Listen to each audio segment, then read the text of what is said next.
ఏదో తేడా కనిపిస్తోందని వెంటనే చికిత్స చేయించాలని ఎమ్మెల్యే సోమిరెడ్డి అన్నారు. తాడేపల్లి ప్యాలెస్ లో కూర్చొని నోటికొచ్చినట్లు మాట్లాడుతున్నారని మండిపడ్డారు. బాలకృష్ణ అభిమానిగా బ్యానర్లు మోసిన జగన్ విచిత్రంగా మాట్లాడుతున్నారన్నారు. ధైర్యం ఉంటే జగన్ అసెంబ్లీకి రావాలి, ఆ దమ్ము ఆయనకు లేదని సోమిరెడ్డి అన్నారు. జగన్మోహన్ రెడ్డిలో నాకేదో తేడా కనిపిస్తుంది.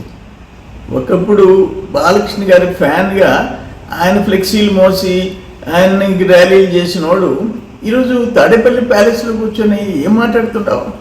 నాకు అసలు అర్థం కాల. అసెంబ్లీలో బాలకృష్ణ గారి గురించి ఏం కామెంట్ చేస్తావు? దమ్ముంటే అసెంబ్లీకి రావాలా? అసెంబ్లీకి వచ్చి అడుగు పెట్టే గట్స్ లేవు. బాలకృష్ణ గారి గురించి నీ ఇష్టం వచ్చినట్టు మాట్లాడతావు.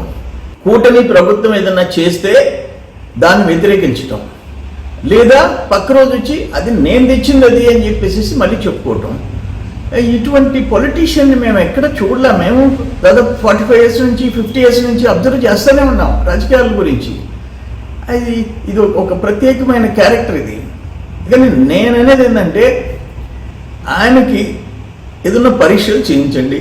సరే, తల్లి చెల్లి పక్కన లేరు, భారతమ్మ అన్న తీసుకోపోయి హాస్పిటల్లో బ్రెయిన్ టెస్ట్ చేయించండి.